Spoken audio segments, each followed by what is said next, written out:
Welcome to SECI, Center for Tangible AI, and thanks for Abdullah and Tobias to be here.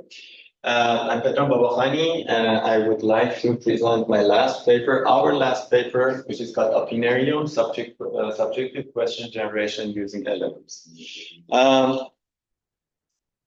The agenda for this presentation, as usual, is the introduction to the domain, which is the automatic question generation, the problem statement, objectives of this study, the methodology overview, model architectures, which kind of models we have been using, experimental result, evaluation metrics, which is one of the most important part of it is human evaluation, diversity of the generated questions, and at the end, a Spearman correlation analysis.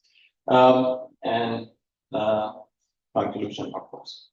So let's dive into the introduction. Classically, the domain is called AQG, automatic question generation, where you have a given text and you expect that you draw a question. You generate a question based on a text.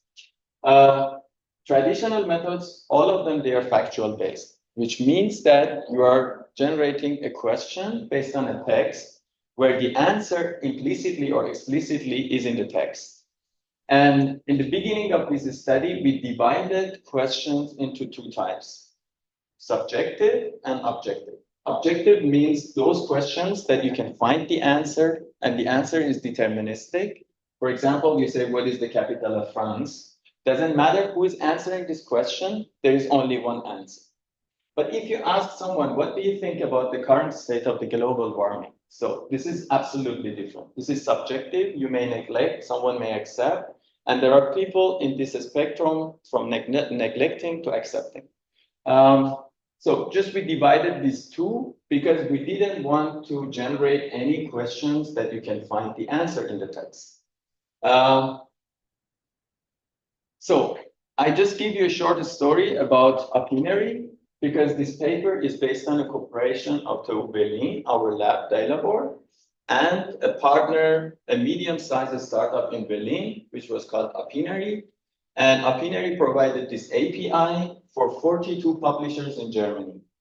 That at the end of each article, news article that you read in their website, there will be such bundle and such questions, subjective, and often two answers, where you can say yes or no. Here says that, do you agree, should there be a 3-day meat in the diet of schools and canteen? Yes, that's good for health. No, that's some sort of paternalism. This is only one example. Opinerium tried in Germany to engage people more in politics, in sport, in news media. And by answering this question, they were answering anonymously. They were not recording any data from the user who was answering. And in the beginning, 2020, it was only shown to people that they had subscription from the publishers. And the cooperation started with TU Berlin about this question, that how we can generate subjective question, which is asking opinion of people based on a given text or a topic. So the problem statement, what is the most difficult part of this? No one ever generated subjective question. There was only one study, which was template based. So basically it was always, what do you think? And there was a statement. Do you think global warming is the biggest issue of the time? Yes or no? And always all of the questions, they were based on this template of what do you think? Which is not really, of course, it is a subjective question, but it is not diverse. Always we are generating the same thing. In this study, we didn't want to focus on any factual question, and we wanted to generate such question, which is redrawing human preferences. Anything. Do you like this? What do you think? Do you agree? Do you want? Would it be like this or that? And the objective of this study, first, we when we started this project, it was 2022 in the beginning. There were a few large language models. ChatGPT was not there yet. GPT-2 was there, BERT was there, Planty-5 was there, multilingual Planty-5 was there. There were some models from Meta, but they were capable of doing some tasks. But subjective question generation was not at all any of this functionality for any of this part. So we decided that we don't want to do any template-based subjective question generation, and we decided to use LLM and do a sequence to sequence. Give the input text, which is the news article, and get a subjective question. And of course, in the middle of the project, ChatGPT was released, and we tested ChatGPT. It was working perfect. And then one question crossed our mind.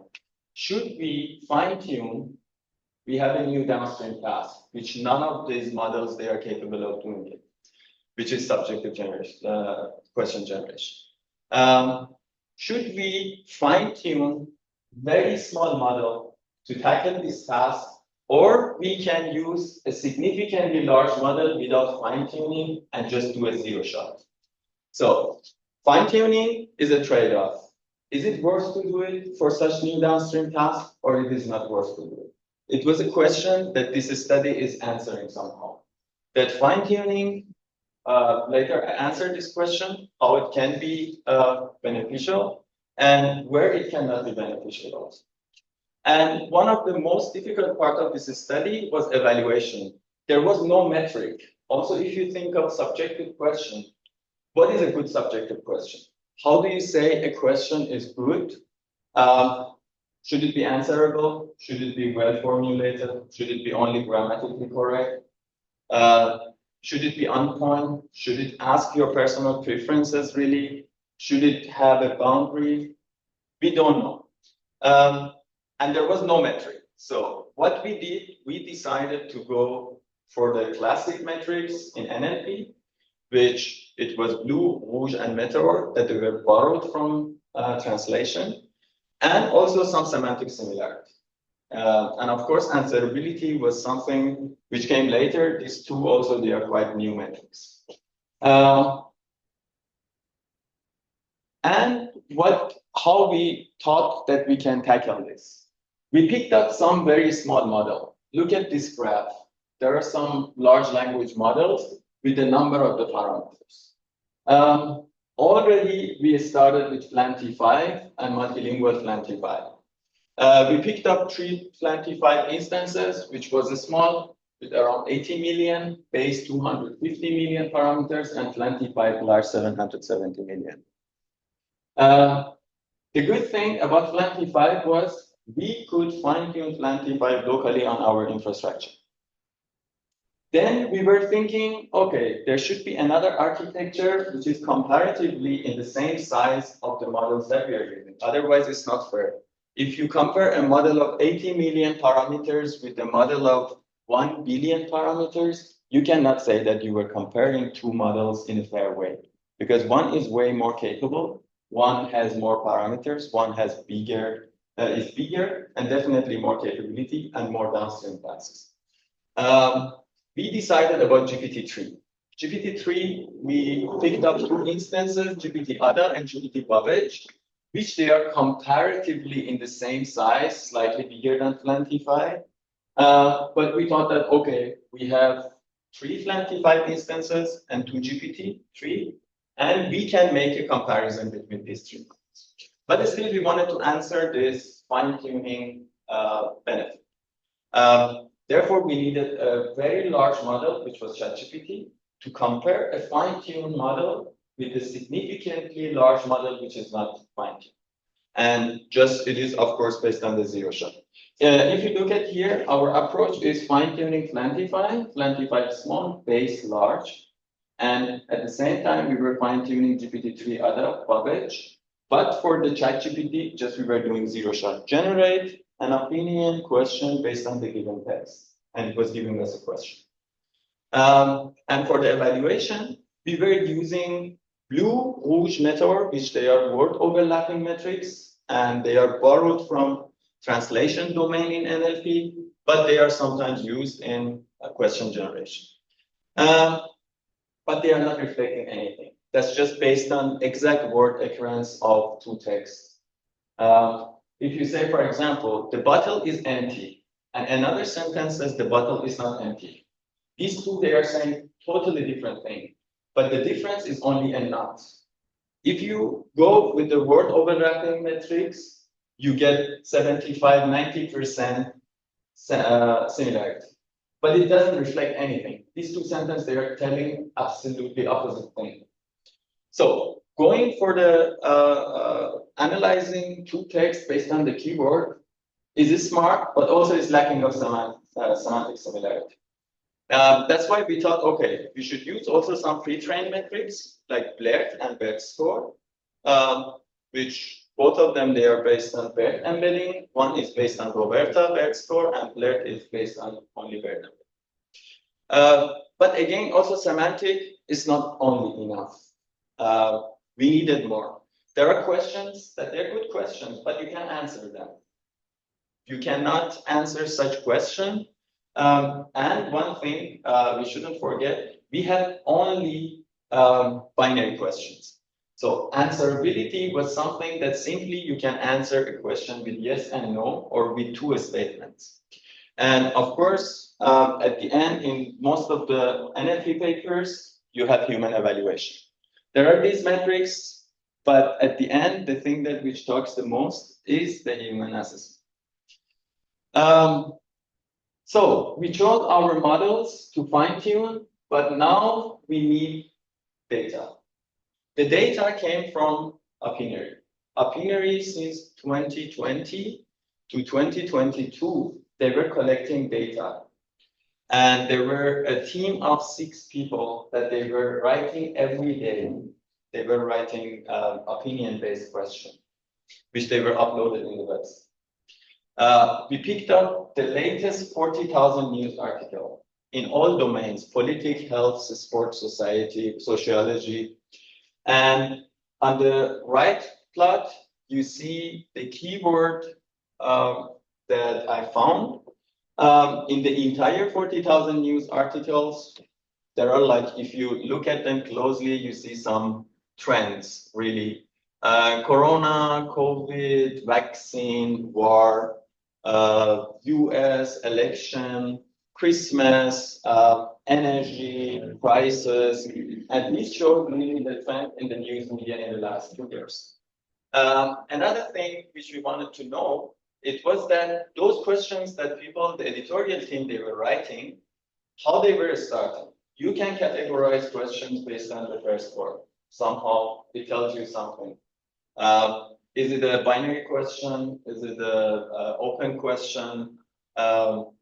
And we just analyzed how many questions human wrote that they were starting with do, should, are, how, is, what. For example, what, they were repeated around like 3,000. And I had a look into it. And most of it, the what was, what do you think?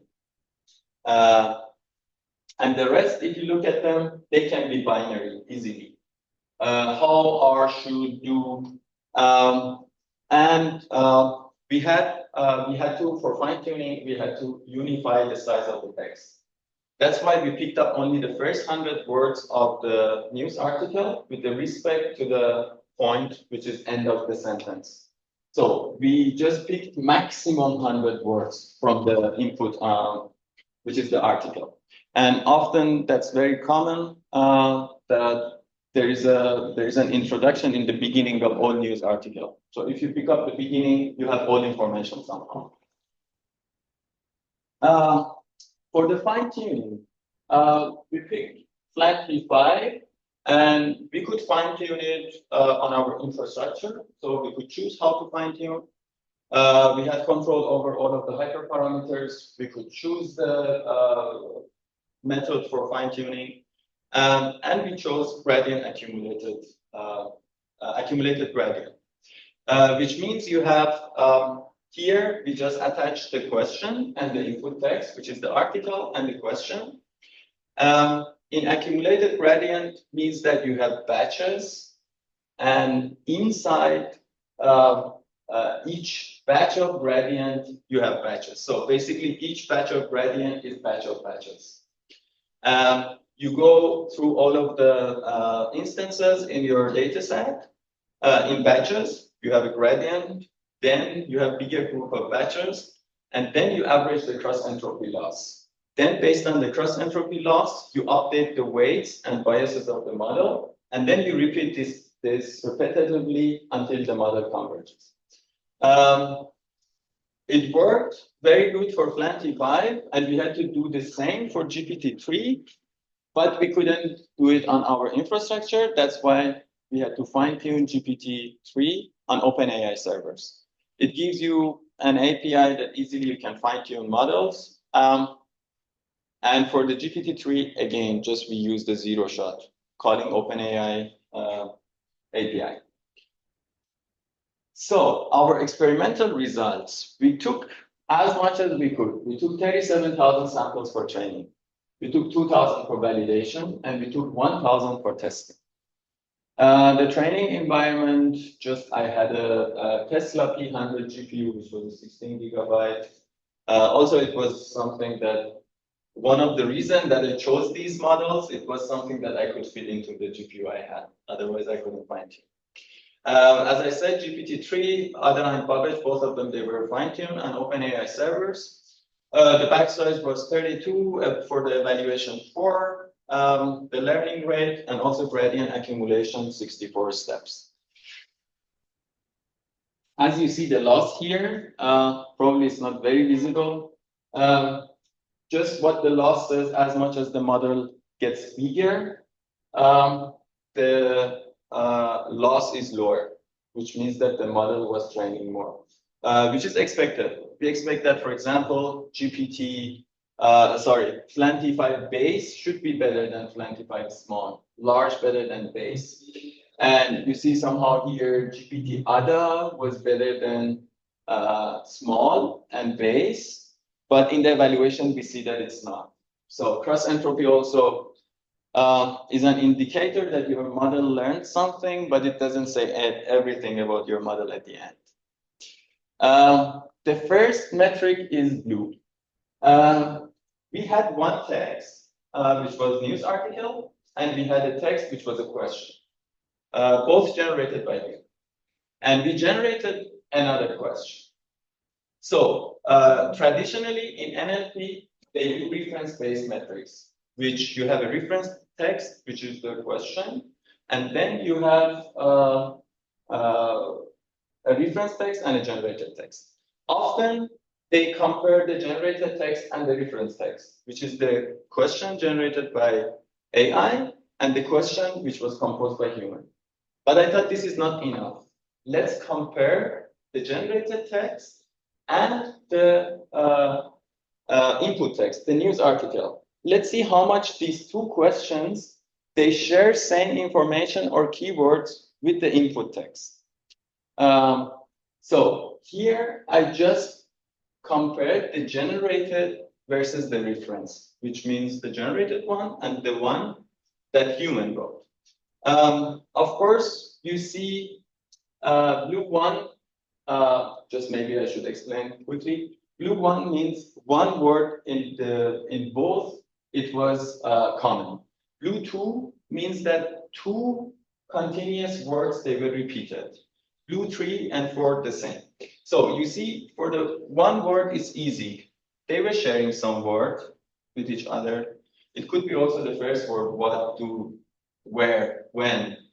And there were some models, there were some sentences that they were like above 80%. So they were really the same thing, but very little, like probably 1, 2, 3, 10. And I compared the generated question with the input text. I wanted to know that which model is repeating more keywords from the input text in the generated question, which I saw, which when you see, that's ChatGPT.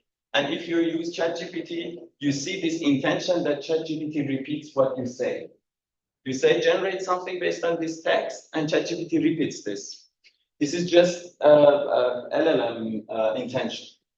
And here we see, based on just one word, which was common in two tags, exact word occurrence, it's called.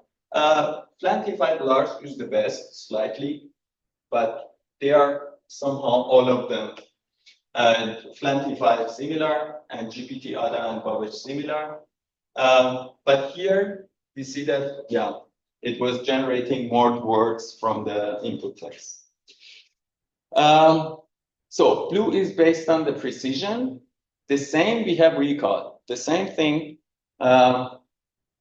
exact word reference. There is Rouge 1, Rouge 2, Rouge L, and Rouge L sum. Often Rouge L and Rouge L sum, which is the longest sequence of words which was common in two texts. Again, I repeated the same analysis. Generated versus the reference question, generated versus the input text. Again, we see that ChatGPT was generating more words from the input in the generated question. But the rest, they are also quite similar. But we expected that Rouge Blue, they are not really reflecting performance of any model because they are from translation. Another thing, which is combining precision and recall, which is F1, harmonic mean of precision and recall is meteor. Again, I repeated the same thing. Generated versus the input, generated versus the reference text. You see ChatGPT generated versus the input text higher than everyone. And we see still Flantified is leading, slightly better than Flantified base. But here, the similarity, I expect that's just captured based on the question words. We have BERT score. So one of the things that we needed, it was semantic similarity.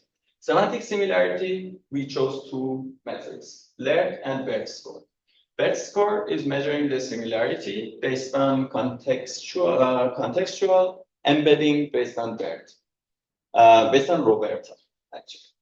And what you see here, again, here we have precision, recall, and F1. The harmonic mean is the one that we consider the most. So what we see that the generated, and here is only between the generated text and the reference text, reference question and generated question. We see Flantified small was generating with the least similarity to what human wrote. The Flantified base better, large better than both of them, significantly. Here we have 60 and Flantified is something like 78 something. GPT ADA better than Flantified base. Babbage, of course, is slightly better than ADA, and ChatGPT better than even Flantified. It means that ChatGPT could generate more similar to what human wrote for the question. We use another metric which is called FLAG. FLAG also is like FLAG score based on semantic accuracy of the generated question. Again, the analysis is based on the reference question and generated question. We see somehow the same pattern with the BERT score. Just BERT score was this, that base is better than small, large is better than base.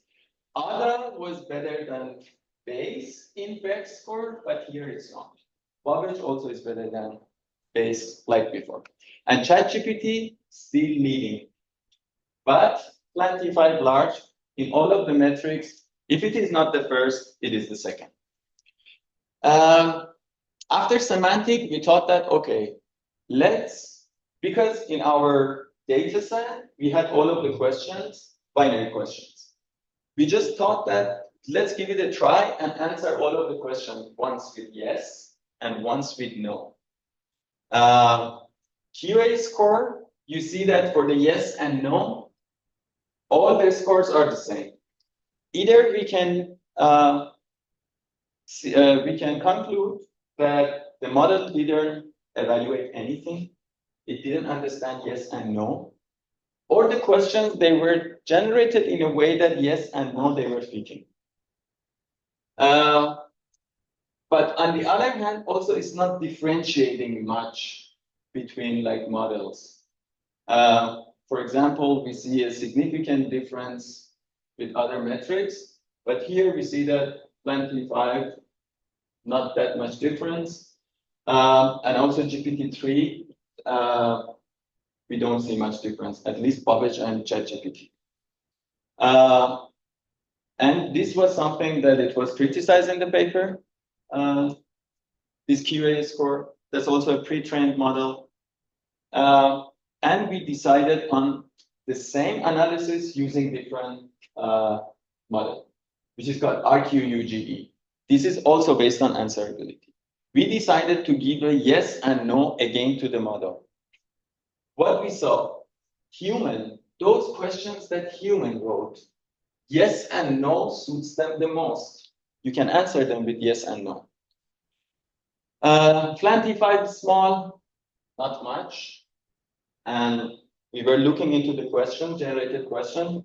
Flantify never asked any binary question. Mostly it was, what do you think? Do you think? Is it like this? And it was always not a yes and no question. And the same. What is interesting in RQUGE, at least it could give us a difference between the question that human wrote, the answerability of those questions, and those questions that they were generated by AI. And of course, ChatGPT, Babbage, and Ada and large, they had a large spectrum of answerability. At the end, we decided that, okay, we had many metrics, but we don't know which one is the best. And of course, we had to do human evaluation. Out of the 1,000 questions that we had for the test, we picked up 320, and we distributed it among 10 people. And we had this scale of rating, no fit at all, acceptable, fit, well fit, and interesting question. And here is the distribution. So what is interesting? Let's start with no fit. No fit, GPT Ada and GPT Babbage. We had to look into the question. That's true. They were really generating questions that they were absolutely unrelated. Not unrelated, not on the point. For example, there is something, the same question that I showed in the beginning. Is it okay to have one day meat-free in school? It was asking about the school, not about the point, which was there. The most interesting one, ChatGPT asked interesting polls the most, followed by Flantify Large. Well-fit, ChatGPT and Flantify, they are competing. Flantify base, it was just fit. It was on point, but not very good question. And also hallucination. I talked about no fit, which GPT Ada and GPT Babbage, they were hallucinating the most. So here it tells us that if we average them, they are very close, Flantify and ChatGPT. But more interesting question and less hallucination for Flantify. That's a trade-off. So another thing that we wanted to know, we had many questions and we wanted to know how different they are. We thought of the first word analysis. So we just collected all of the generated questions and we classified them based on the first question. Do, should, are, how, is, what. Other words, there were questions with other words, for example, flu or COVID. There was something about vaccine, COVID, and then the question was flu or COVID. So there were also, that's why these other words exist. If you see closely, you see that Flantify Large could generate only 5 different questions. But ChatGPT could generate around 16 different questions. This is very interesting. All of the metrics, Flantify is followed by ChatGPT, or ChatGPT is followed by Flantify large. Even human perception was very positive on Flantify large. But here we see that Flantify large couldn't generate very diverse questions. Even ChatGPT, also there is actual poll, even ChatGPT could generate more diverse questions than human. We had only in the beginning that I was showing this first word of each question, and ChatGPT was generating way more. This is also very interesting. Overview of the all metrics. If we see some of them, there are not much difference. For example, especially for the QA score. Of course, GPT Flantified large is the best. If you look in all of them, here for the blue one, Flantified large is better.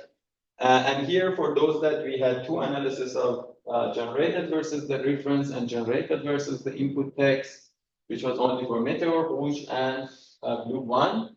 Just here we are reporting the generated versus the reference. For the Rouge L, we see slightly Flantified is the best.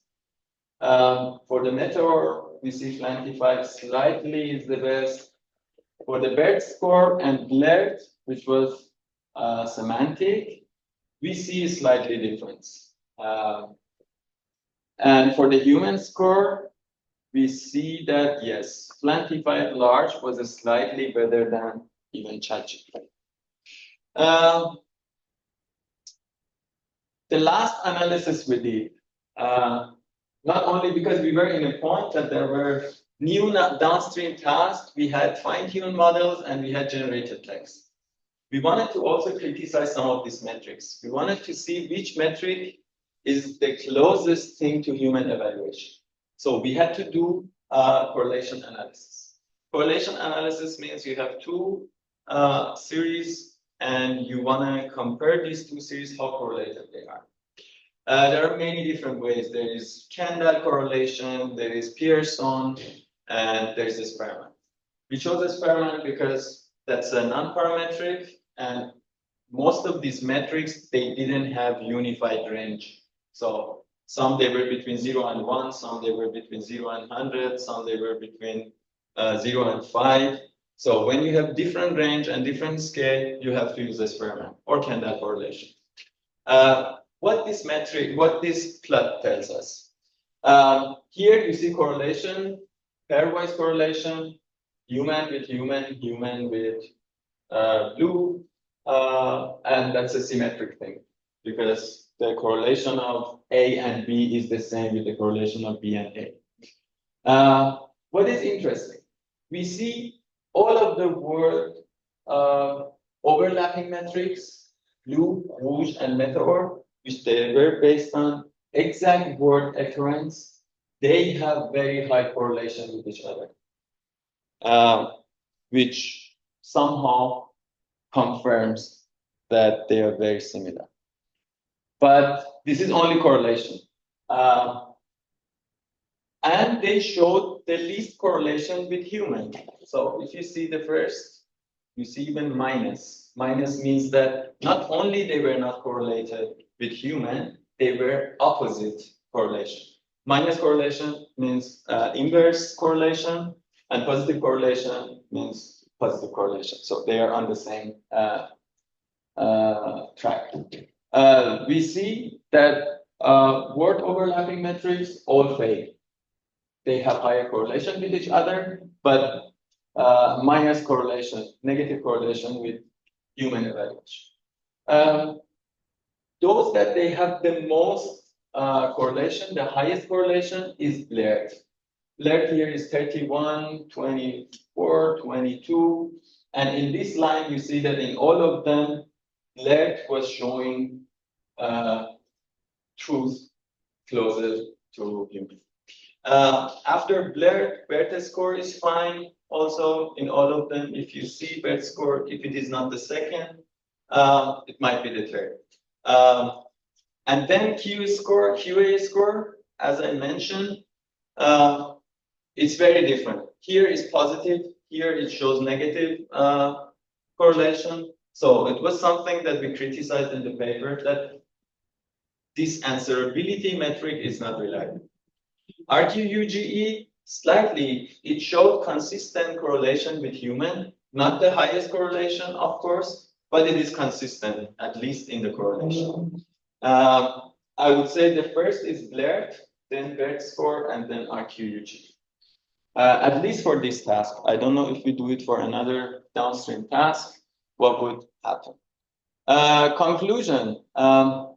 In this paper, we, for the first time, introduced this domain of subjective question generation, which hopefully can be used in the public engagement in media. For the first time, we were criticizing this, all of these metrics on a new downstream task. All of them, they were used, many of them, in many papers for another NLP task. But this was a new NLP task, and we really analyzed all of these metrics. And also, we shared the FLAN-T5 large in Hugging Face. If anyone wants to use, that's in English, the model, because we were fine-tuning everything in English. And yeah, so this is just a base for future opinion-based question generation. And we answered this question that we see that we fine-tune very small model. FLAN-T5 large is only 750 million parameters, and ChatGPT is 175 billion. That's a trade-off. Based on application is different. It can be worth to, it is worth to fine-tune. It can be the case that using ChatGPT would work. One of the problems of fine-tuning, which should be mentioned, is that all of these large language models, after fine-tuning, they lose their zero-shot ability. It means that you have a model which is capable of tackling 100 tasks. You want to fine-tune this model for one new downstream task, which is the task 101. You do it, you fine-tune it, and then you test again your model on benchmark, and you see, your model lost 10 downstream tasks, and now your model is not capable of doing 101 tasks. It is only capable of doing 90 tasks. So this is the problem of fine-tuning. You fine-tune a model for a new task, but it is losing other abilities it had before. And this is very difficult for LLMs that has like 2 billion parameters to go and check where the model was causing this or losing the ability. One of the way to do it is machine unlearning, which you train model, and then you see where the model, which parameters and weights or biases they were causing this. And then you drop not only the weight and biases, you drop the samples from your data set, and then you train it. Future direction, I would say still NLP is lacking of good evaluation metrics. We have many numerical metrics. Combination of them may lead to something to decide about performance of several models, but this is not the end. And something which is new in NLP is that you prompt your text to ChatGPT and you ask to evaluate. This is, I guess in future, no one will do really these numerical metrics. They ask ChatGPT to evaluate, which ChatGPT can evaluate even as human evaluates text. And yeah, thanks for your attention. Thank you.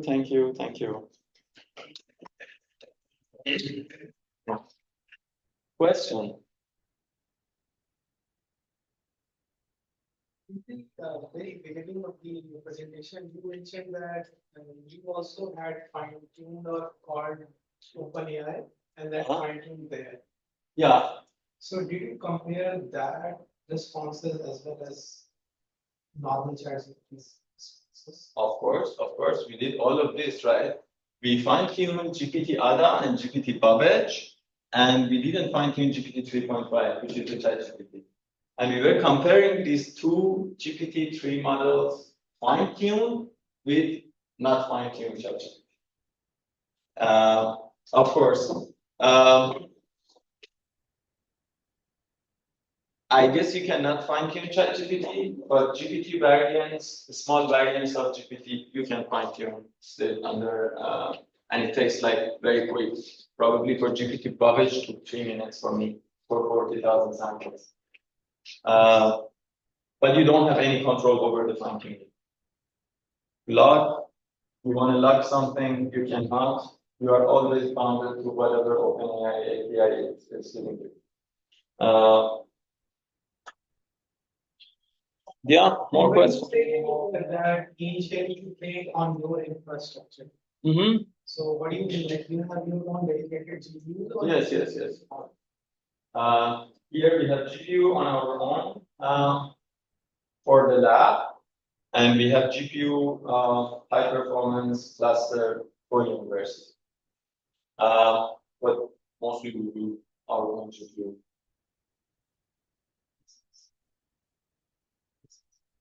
This is more mostly like a random idea. I'm not sure. Like, do you think like maybe trying to compress the model into something like, let's say, teacher-student model you are trying to. So you have a GPT model. You are trying to compress those informations in some small model. Like instead of Flan T5, so instead of Hello, some new models. Do you think that would work, or I mean, theoretically, I mean, it should work, but No, have of you course. tried it? Anytime you can squeeze a model Yeah. to be smaller, but knowing how to squeeze and where to squeeze, what the squeezing means that you are reducing the number of the parameters in the model. But which parameter to drop? This is itself a question. I have 100,000 parameters. I want to squeeze it to 50,000. Which 50,000 should be dropped? This is a very difficult question, which is like the idea of machine unlearning. If you know, machine unlearning is you distribute your data set into small batches. You train on each of them. You train. You compare, and you see those batch that was causing higher cross entropy or higher loss. You drop them from your data set, and you again train with those samples that you are sure that your model will lead to higher accuracy. But it needs like training and training over. Maybe you have 40,000 samples, 100,000 parameters. You don't know how to train, and you know, but it requires a lot of effort to come up with the model which is 100%. I guess that's an idea not reachable. And this study, the most difficult part of it was what is the definition of a good question?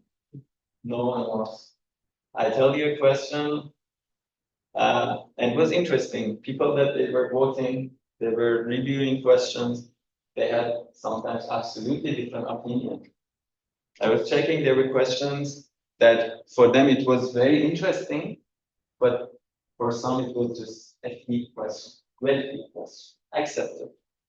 Also, this is subjective. NLP is not good with subjectivity currently. Maybe ChatGPT would help. Or maybe, I don't know, probably RL, because when the problem statement is not very clear, right? So in that case, RL can, like, you rely totally on. No. Question you. No one from the chat. No, I don't. Okay. Should we close the session? I just saw it. Thanks for coming here.